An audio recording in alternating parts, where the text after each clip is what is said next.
खंबा घनी सबको मारो राजस्थान यूट्यूब चैनल पे आप सबको घनो घनो अभिनंदन। आज से हम करंट अफेयर सीरीज की स्टार्ट करने वाले हैं, ठीक है। और शुरुआत किस टॉपिक से करें? शुरुआत करने वाले हैं वर्ल्ड आदिवासी दिवस से, ठीक है। विश्व आदिवासी दिवस से स्टार्ट करने वाले हैं, जो कि 9 अगस्त यानी कि आज मनाया जा रहा है। तो करंट अफेयर्स की इससे बेहतर शुरुआत नहीं हो सकती। हमारे राजस्थान में हमारे आदिवासी भाई बहन कहाँ पे रहते हैं? उदयपुर में मिलेंगे आपको, बागड़ रीजन में। अगर याद हो राजस्थान का मैप, तो मैंने याद ही वैसे करवाया था कि मेवाड़ के जो महाराणा थे उनका आदिवासियों के साथ बहुत ज्यादा अच्छा जो है प्यार था, बहुत लोग उनको मानते थे, ठीक है। और उसके साथ साथ भिलवाड़ा के अंदर। तो जब मैं ये रिकॉर्ड कर रही हूं तो आज 9 अगस्त ही है। आप लोग इसको देखेंगे 10 अगस्त को, तो इसको याद कर लीजिएगा। इंपॉर्टेंट क्वेश्चन है, पूछा जा सकता है। और वैसे मैं करंट अफेयर्स आपको जनवरी से जुलाई तक के करवाने वाली हूँ। कुछ लोगों को बहुत डाउट्स हो रहा है कि एसीएफ में 2019 के भी आएंगे, तो 2019 के भी आप जो है अनअकैडमी लर्निंग ऐप पे जाके मेरी स्पेशल क्लासेस में देख सकते हैं। मैंने वहां पे काफी करंट अफेयर्स कवर करवाए हुए हैं ऑलरेडी, और अगर हमें टाइम ने परमिशन दी तो मैं पिछले वाले भी आपको करवाने की पूरी कोशिश करूंगी। तो शुरुआत करते हैं विश्व आदिवासी दिवस 9 अगस्त। हमारे जितने आदिवासी भाई बहन हैं सबको बहुत बहुत बधाई इस चीज के लिए। और ये हर साल मनाया जाता है। इसको हम क्या बोलते हैं? International day of world indigenous people, 9 अगस्त एवरी ईयर। अगस्त बहुत ज्यादा इंपॉर्टेंट है, ठीक है। 5 अगस्त को राम जन्मभूमि हुआ, 370 हटा, और 9 अगस्त को उसके 4 दिन बाद ही हम लोग जो हमारे खुद के इंडिजिनस भाई बहन है उनके लिए ये जो है डे मनाते हैं 9 अगस्त को हर साल को, ठीक है। इसका पर्पस क्या है, क्यों मनाते हैं? क्योंकि जो हमारे आदिवासी हैं भाई बहन, उनका जो कल्चर है, उनकी संस्कृति, उनकी जो ट्रेडिशनल प्रैक्टिसेस है, उसको प्रोटेक्ट करने के लिए, ठीक है। वो मेन स्ट्रीम सोसाइटी में जो हमारा बाकी समाज का पार्ट है, आज तक उन्होंने उसको बना के रखा है, तो उसको हमें मेंटेन करके रखना है। ये लक्ष्य है इस दिवस को मनाने का। इस दिवस की शुरुआत कब हुई थी? यूनाइटेड नेशंस वर्किंग ग्रुप की एक मीटिंग हुई थी। कहां पर? जिनेवा के अंदर, 1982 के अंदर, ठीक है। जिनेवा में 1982 के अंदर। तो वहां पे इसकी फर्स्ट मीटिंग हुई थी। अगर पूछे पहला इंटरनेशनल आदिवासी दिवस कब मनाया गया, तो वो आपको याद रखना है 94 में। तो 9 नंबर इज वेरी इंपॉर्टेंट, ठीक है। 994 के अंदर। अगस्त कौन सा महीना है? 8वां। इसको 8 का आधा कर दो 4, तो आपको याद रह जाएगा, माइंड में क्लिक कर जाएगा। अच्छा, आदिवासी दिवस के जो नोट्स हैं ये मैं अभी इंग्लिश में ही प्रोवाइड करवा पा रही हूँ, आपको कोशिश करूंगी हिंदी में भी करा दूं। इसके बाद जो करंट अफेयर्स करने वाले हैं वो बाइलिंगुअल आएंगे, इंग्लिश में भी मिलेंगे आपको, हिंदी में ही मिलने वाले हैं, आज ही कवर करेंगे, ठीक है। तो ये सबको क्लियर हो गया। इसके बाद नेक्स्ट जो है पहला इंटरनेशनल डिकेड यानी कि दशक जो है कब मनाया गया वर्ल्ड इंडिजिनस पीपल का? तो 94 में पहला डे मनाया था, उसी साल घोषित कर दिया था कि आने वाला दशक जो है आदिवासी लोगों का होगा। तो ये जो है 1995 टू 2004 हम लोग सेलिब्रेट कर रहे हैं।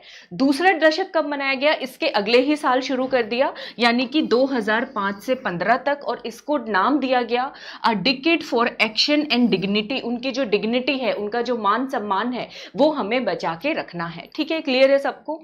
अच्छा, अब क्वेश्चन आ सकता है वर्ल्ड ट्राइबल डे का 2020 का थीम क्या है? अब 2020 का थीम में कुछ सोचना ही नहीं है आप लोगों को। पूरा 2020 किस में गया है? कोरोना ने जान ले ली है 2020 में, ठीक है। बहुत ही डिप्रेसिंग से इवेंट्स भी हो रहे हैं, इस तरह की चीजें हो रही हैं, तो थीम भी वैसा ही है, कोविड-19 एंड इंडिजिनस पीपल। तो कोरोना के आउटब्रेक में हमें हमारे जो आदिवासी भाई बहन हैं उनके कल्चर को, उनके अधिकारों को, उनकी जो ट्रेडिशनल नॉलेज है उसको प्रोटेक्ट करने रखना है। तो यही 2020 का थीम है। तो थीम में ज्यादा दिमाग नहीं लगाना, कोविड-19 दिखेगा वहां पे पेपर में और इंडिजिनस पीपल दिखेगा, मार्क कर देना, ठीक है।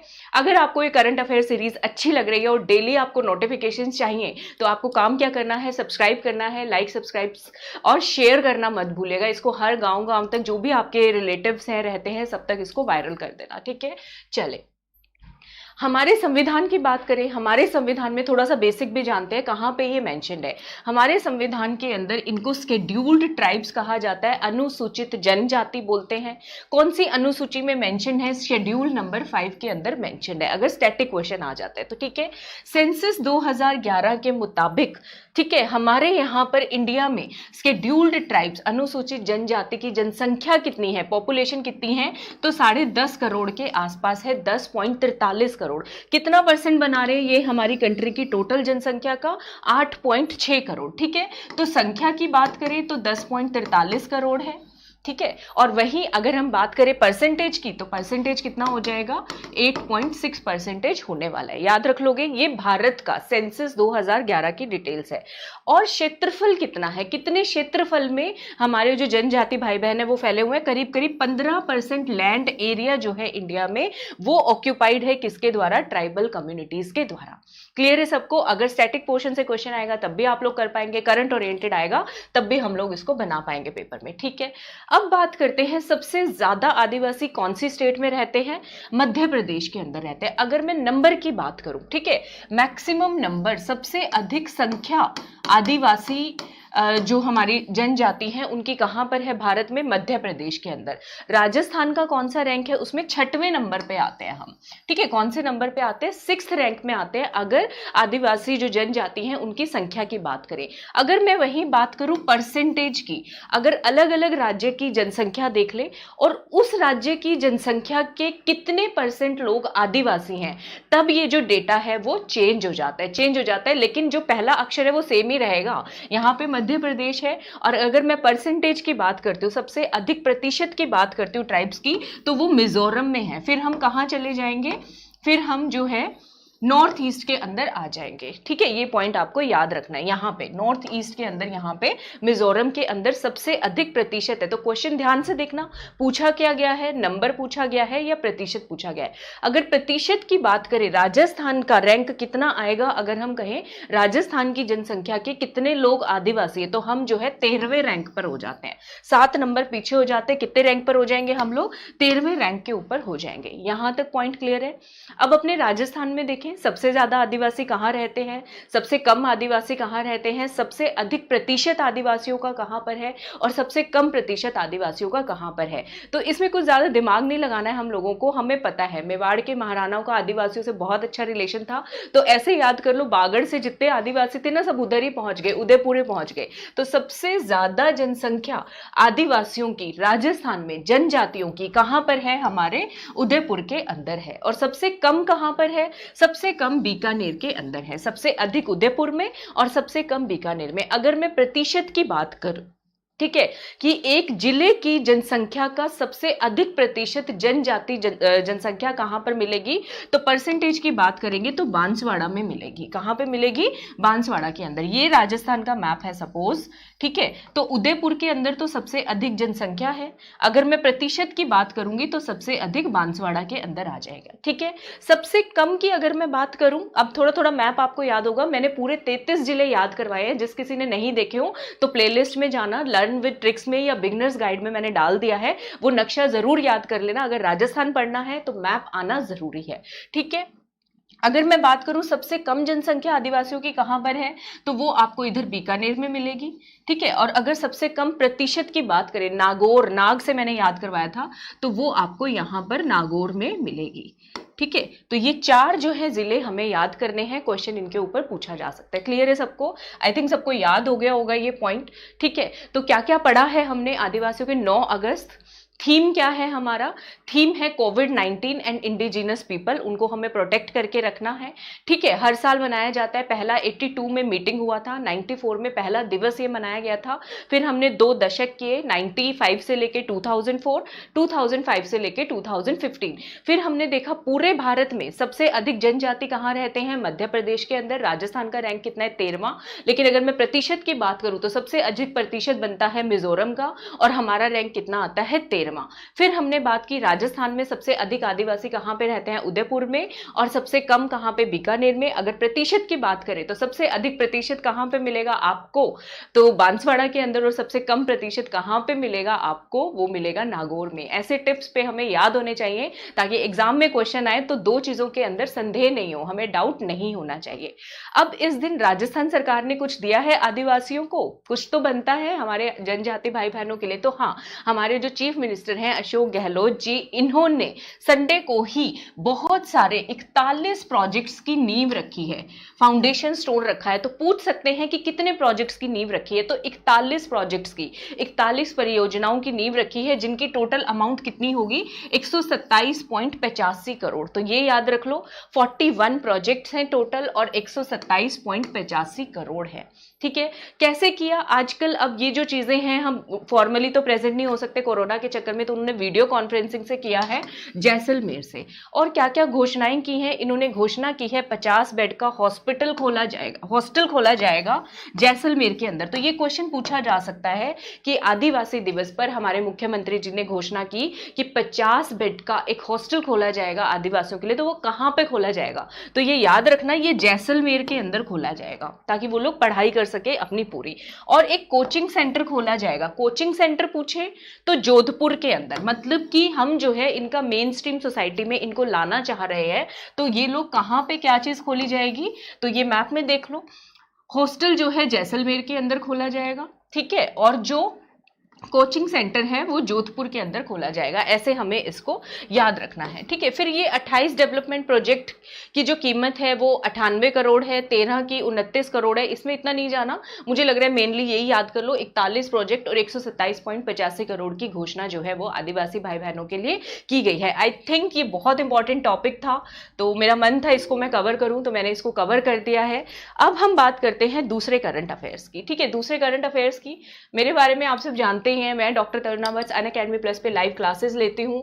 अनअकैडमी आरएएस को प्रीलिम्स मेंस को क्रैक करने का मेरे पास एक्सपीरियंस है, 2 बार इंटरव्यू फेस किया, ये सारा एक्सपीरियंस आप सभी के लिए है। इसको यूटिलाइज कहाँ पे कर सकते हैं आप लोग, यूट्यूब के साथ साथ अनअकैडमी प्लस पे ये मेरे कोर्सेज चल रहे हैं, target RAS batch, ACF batch, environment, economy, ठीक है, सारे कोर्सेज को आप ज्वाइन कर सकते हैं।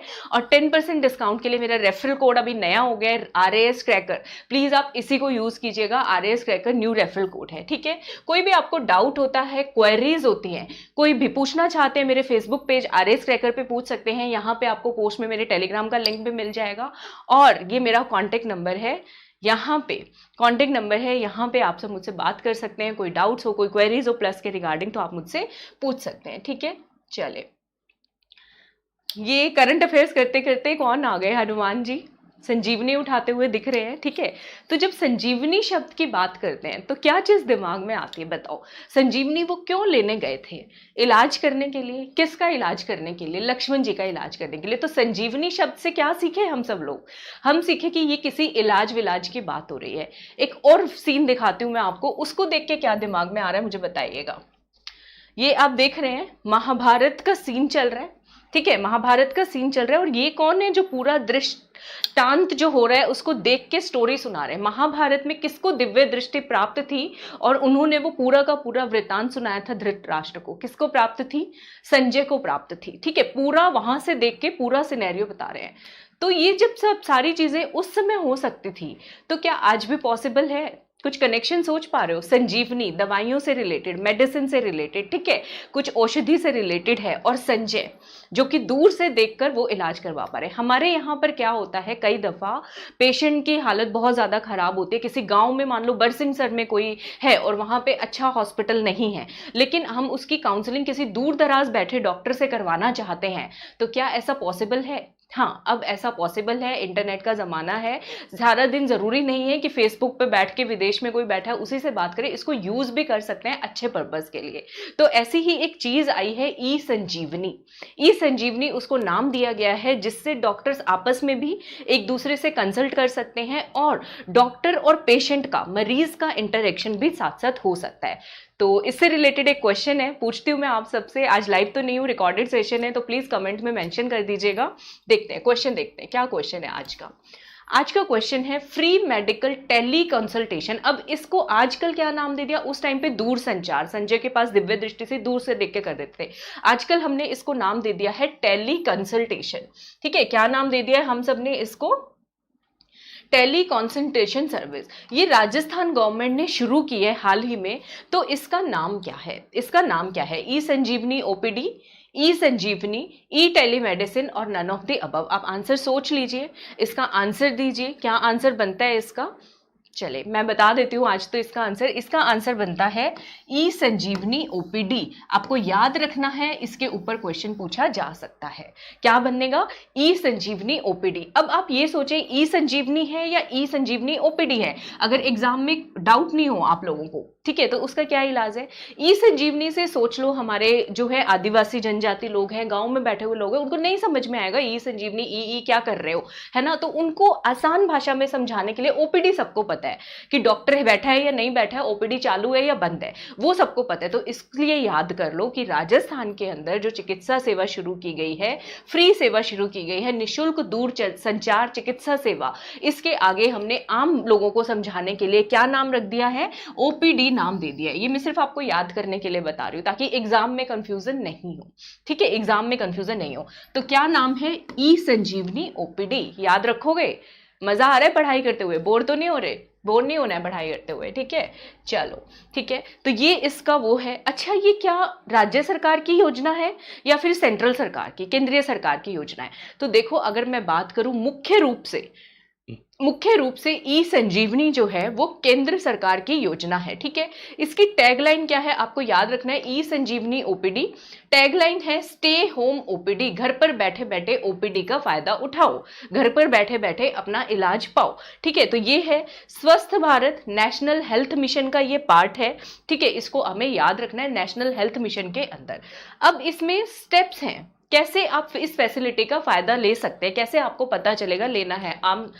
आम लोगों को नहीं पता होता, तो पहले आपको रजिस्ट्रेशन करना है ऑनलाइन प्लेटफॉर्म पे जाके, ठीक है। मोबाइल नंबर डालना है, ओटीपी आपको मिलेगा, रजिस्ट्रेशन फॉर्म जो फॉर्मेलिटीज होती है वो सब भरना है, आपको टोकन मिल जाएगा, ठीक है। दूसरे स्टेप में आपको जब वो मिल जाएगा तो आपको लॉग इन करना है, आपकी आईडी जनरेट हो जाएगी। जैसे ओपीडी कार्ड नंबर लगता है ना, सरकारी अस्पताल में जाते हो तो नंबर मिलता है 1091, 1092, तो ये आपका सारा काम घर बैठे ही हो जाएगा, ठीक है। तो आपको लॉगिन करना होगा जब आपको पेशेंट आईडी मिल जाएगा। उसके बाद आपको वेट करना है, वेट मतलब वर्चुअल वेट, घर पर बैठे बैठे वेट करना है कि मेरा नंबर कब आएगा, इस तरीके से आपको वेट करना है। कॉल नाउ बटन अपने आप एक्टिवेट हो जाएगा और आपकी वीडियो कॉल शुरू हो जाएगी जैसे ही आपका वेटिंग टाइम कम होगा, ठीक है। कभी करके देखा है? मेदांता में ये बहुत पहले से है, मेदांता में काफी टाइम से चल रहा है, मैंने एक बार फैसिलिटी ये ली है, अवेल की है, बड़ा आसान प्रोसीजर है, कुछ नहीं करना होता है इसके अंदर, ठीक है।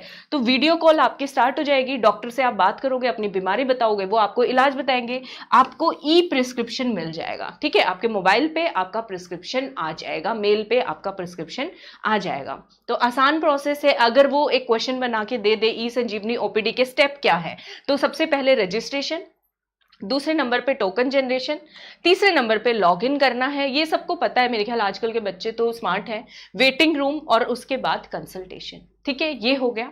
अच्छा, इसका लॉन्च कब हुआ, किसने लॉन्च किया, ये क्वेश्चन भी पूछा जा सकता है। तो इसका लॉन्च हुआ है 4 मई 2020 को। कौन से वाला? राजस्थान सरकार वाला। किसने किया? ये राजस्थान के मुख्यमंत्री ने नहीं किया, याद कर लो, राज्य के जो हेल्थ मिनिस्टर हैं श्री रघु शर्मा जी ने किया है, याद रख लेना ये पॉइंट।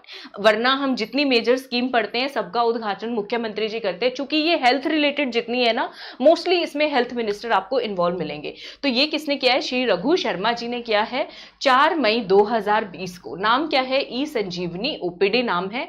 मेनली स्कीम किसकी है? केंद्र सरकार की ये योजना है, ठीक है। Free medical teleconsultation service by dedicating e Sanjeevani web portal, ठीक है। और लोग जो है अपना घर पर बैठकर फैसिलिटी ले सकते हैं। इसके लिए हमारे जो स्वास्थ्य मंत्री हैं, इन्होंने वेब पोर्टल लॉन्च किया है, ठीक है। क्या लॉन्च किया गया है? ई संजीवनी ओपीडी का वेब पोर्टल लॉन्च किया गया है। क्लियर है सबको? यहां तक जितने पॉइंट्स हमने किए हैं आई होप सबको क्लियर होगा, ठीक है। इसके अंदर 100 हेल्थ इंस्टीट्यूशन, 100 हॉस्पिटल्स हमने रिकॉग्नाइज किए हैं, ठीक है। हमारे राजस्थान के अंदर 30 डॉक्टर्स की टीम रहेगी। ये शायद से इतना नहीं पूछेंगे। टाइम क्या है? कॉमन बीमारियों के लिए 8 बजे से लेकर 2 बजे तक आप इस पे अपना लॉगिन वगैरह सारी चीजें कर सकते हैं, ठीक है। वेब पोर्टल, अगर क्वेश्चन आए, देखो इस चीज में थोड़ा सा हमें ध्यान रखना होगा। ई संजीवनी ओपीडी पे क्वेश्चन आते हैं तो हमारे राजस्थान के जो हेल्थ मिनिस्टर है उन्होंने उद्घाटन किया, जो फैसिलिटी है सारा मैंने बताया। अगर क्वेश्चन आए वेब पोर्टल, तो ये वेब पोर्टल किसी ने तो डेवलप किया होगा ना, चूंकि ये केंद्र सरकार का है। तो ये मेनली जो डेवलप किया गया है सारा प्लेटफॉर्म, सारी जो टेक्नोलॉजी है, ये डेवलप किया है सी डेक। मोहाली ने। किसने डेवलप किया है? सीडेक। सीडेक क्या है? Centre for development of advanced computing. इसके लिए बहुत ज्यादा दिमाग, कंप्यूटिंग, वो सारी चीजें तो चाहिए ना, तो ये बनाया किसने है? Web portal e Sanjeevani stay home OPD, CDAC Mohali ने इसको एक्चुअली मतलब आप बोल लो डिस्कवर किया है या बनाया है, इस तरह की चीजें हैं। ठीक है, ई संजीवनी ओपीडी जो हमारे राजस्थान में हमने स्टार्ट किया है वो ई संजीवनी वेब पोर्टल पर ही बेस्ड है, इसी के ऊपर जो है ये बेस्ड है। ई संजीवनी हमारी भारत सरकार का फ्लैगशिप प्रोग्राम है नेशनल हेल्थ मिशन के अंदर, याद रखोगे।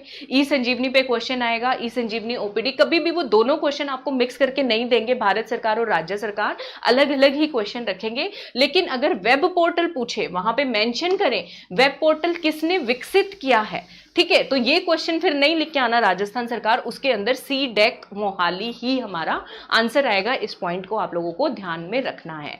ठीक है, क्लियर है सबको? आई होप सबको क्लियर है। ठीक है, इंडिजिनसली डेवलप्ड हमने डेवलप किया है, तो भारत ने तो कहीं बाहर की हमने इसमें कोई मदद नहीं ली है, तो लोकली डेवलप्ड है। लो कॉस्ट टेलीमेडिसिन टेक्नोलॉजी है, इसमें कोई ज्यादा खर्चा आएगा नहीं, कोई आपको डॉक्टर्स को हजार रुपए फीस देने की जरूरत नहीं है, फ्री कंसल्टेशन सर्विसेज है। ठीक है, भारत के अंदर 150 जगह पर है, और ओवरसीज भी, अगर हमें किसी विदेश के डॉक्टर की मदद लेनी है तो वो भी हम इसमें ले सकते हैं। ठीक है, इसके अंदर और क्या चीजें हैं? डॉक्टर टू पेशेंट हमने बात की ओपीडी के अंदर, ई संजीवनी ओपीडी। ओपीडी का मतलब क्या होता है? आउट पेशेंट डिपार्टमेंट, तो पेशेंट और डॉक्टर का रिलेशन। अगर ई संजीवनी प्लेन वो पूछे तो ये डॉक्टर टू डॉक्टर का रिलेशन है। एक डॉक्टर को हो सकता है ना, एक पेशेंट के अंदर एक से ज्यादा प्रॉब्लम हो, एक ऑर्गन का इफेक्ट दूसरे ऑर्गन पे नहीं पड़ रहा हो, तो 3-4 डॉक्टर्स आपस में मीटिंग करना चाहें तो वो भी इसके जरिए किया जा सकता है। Doctor to doctor telemedicine system क्या है? Doctor to doctor telemedicine system being deployed nationally by ministry of health and family welfare. जो भारत सरकार का स्वास्थ्य मंत्रालय है वो इसको इंप्लीमेंट करता है, वो इसको लागू करवा रहा है। ठीक है, तो ई संजीवनी पे अगर क्वेश्चन आए तो थोड़ा सा ध्यान में रखना, ये doctor to doctor telemedicine service भी वो आपसे पूछ सकते हैं। ठीक है, तो इस तरीके से इसको जनरेट किसमें किया है? ये देखो, आयुष्मान भारत स्कीम के अंदर, आयुष्मान भारत स्कीम। ई संजीवनी ओपीडी किसके अंदर है? नेशनल भारत मिशन के अंदर। ये याद रखना है आपको, थोड़े छोटे पॉइंट्स हैं ये, और इसको जो है आयुष्मान भारत योजना के तहत स्वास्थ्य और कल्याण केंद्रों पर लागू किया गया है। E Sanjeevani doctor to doctor telemedicine service है ये। ठीक है, तो इसमें ओपीडी आ जाए तो डॉक्टर और पेशेंट हो जाएगा, और प्लेन ई संजीवनी आ जाए तो डॉक्टर टू डॉक्टर। ठीक है, तो टेलीमेडिसिन और टेली कंसल्टेशन दो अलग अलग चीजें। कंसल्टेशन होगा पेशेंट के साथ, टेलीमेडिसिन होगा जो डॉक्टर आपस में बात करेंगे, पेशेंट के लिए पूरा प्रिस्क्रिप्शन देंगे वो लोग कि क्या ट्रीटमेंट इसमें हमारा बनता है। तो टेलीमेडिसिन वो बनते हैं जो संजय ने किया था, दूर से बैठे हुए सारा दृष्टांत सुनाया था। तो टेलीमेडिसिन वो हेल्थ केयर सिस्टम है जहां पे distance is a critical factor, हम लोग पास में पहुंच नहीं सकते। ठीक है, तो आईटी इंफॉर्मेशन टेक्नोलॉजी को यूज करके डॉक्टर्स आपस में बात करके डायग्नोसिस पे पहुंच सकते हैं, इलाज कर सकते हैं। ठीक है, ये सारी चीजें इसके अंदर की जा सकती हैं। ठीक है, आई होप सबको क्लियर हो रहा है, सबको समझ आ रही है। ये पूरा जो है WHO का वो है कि टेलीमेडिसिन कैसे, इमेज देख लो, इमेज से ज्यादा दिमाग में रहेगा। ये नर्स हैं, ये डॉक्टर हैं, ये देखो आपस में सब एक दूसरे के साथ दूर से बैठे हुए बातें कर पा रहे हैं और कंसल्टेशन एक अच्छे रिकॉग्निशन के ऊपर पहुंच पाएंगे। ठीक है, तो इतना काफी है। मेडिकल कंसल्टेशन वही है, इंफॉर्मेशन टेक्नोलॉजी को यूज करना, कम्युनिकेशन होगा, टेली कंसल्टेशन होता है डॉक्टर और पेशेंट का रिलेशन। ठीक है, और टेलीमेडिसिन होता है डॉक्टर्स का आपस में रिलेशन, जो आपस में वो लोग एक दूसरे से बात करते हैं। ठीक है, तो ये आप देख पा रहे हैं। ठीक है, डॉक्टर पेशेंट रिलेशन है, इसको हम बोलेंगे, ये एक डॉक्टर दूसरे डॉक्टर से बात कर रहा है, टेलीमेडिसिन। ठीक है, यहां पे एक पेशेंट डॉक्टर से बात कर रहा है, आप देख पा रहे हो, तो इसको हम बोलेंगे टेली कंसल्टेशन। और ई संजीवनी आएगा, प्लेन ई संजीवनी आए तो आपको टेलीमेडिसिन से कोरिलेट करना है, ई संजीवनी ओपीडी आए तो टेली कंसल्टेशन से रिलेट करना है। ठीक है, आई होप समझ में आ रहा होगा, थोड़ा सा बड़ा हो गया, लेंथी हो गया ये हमारा टॉपिक। ये स्टेप्स मैंने आपको करवा दिए हैं सारे, ये हम कर चुके हैं ऑलरेडी, आप देख सकते हैं, बस आसान प्रोसेस है। रजिस्ट्रेशन, टोकन जनरेशन, उसके बाद लॉगिन, लॉगिन के बाद वेटिंग रूम, वेटिंग रूम के बाद कंसल्टेशन। तो टोटल कितने स्टेप्स हैं? 4 स्टेप्स हैं, याद रखना ये। ठीक है, e Sanjeevani how telemedicine works. ई संजीवनी का मतलब टेलीमेडिसिन, ई संजीवनी ओपीडी का मतलब टेली कंसल्टेशन। ये पॉइंट भूलना मत, ये छोटे छोटे पॉइंट्स है, इन पे कई दफा क्वेश्चन पूछ लेते हैं। ठीक है, आई होप सबको क्लियर है। नेक्स्ट क्वेश्चन जो है ये तो प्रोसेस मैंने बता ही दिया आपको। अगला क्वेश्चन पे छोड़ के जा रही हूँ, इसको नेक्स्ट क्लास में डिस्कस करेंगे। पीएम स्वनिधि किस चीज से रिलेटेड है? इसमें लोन प्रोवाइड करेंगे हम किसानों को, ठीक है, या स्ट्रीट वेंडर्स को किफायती लोन, या महिलाओं को, या किसी को भी नहीं। तो इस क्वेश्चन के साथ छोड़ के जा रही हूँ, इस क्वेश्चन का आंसर पढ़ के आइएगा, नहीं पढ़ पाएंगे तो मैं करवाऊंगी ही आपको याद, ठीक है। और सेशन कैसा लगा आप सबको बताना है, करेंगे क्या आप इसमें लाइक सब्सक्राइब शेयर करना मत भूलिएगा इसको। तो बहुत सारे क्वेश्चंस हैं, प्रिपेयर कर लिए मैंने आप सबके लिए। एक सेकंड दीजिए मुझे। हाँ ठीक है, ओके ओके।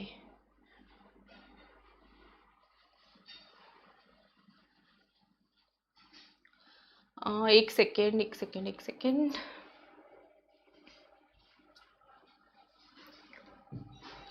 तो सेशन कैसा लगा बताइएगा करंट अफेयर्स का। कल से थोड़े करंट अफेयर्स और ज़्यादा करने लगेंगे। आज वाले टॉपिक इंपॉर्टेंट थे इसलिए मैंने इनको थोड़ा सा डिटेल में कवर किया आप सबके लिए, ठीक है। और प्लीज़ इसको लाइक सब्सक्राइब शेयर करना मत भूलिएगा। कमेंट सेक्शन ज़रूर दीजिएगा, पर्सनली सबके कमेंट्स पढ़ती हूँ, सबको रिप्लाई भी करती हूँ। और अगली वीडियो का वेट कीजिए, तब तक आप सबको मेरी घनी घनी राम राम।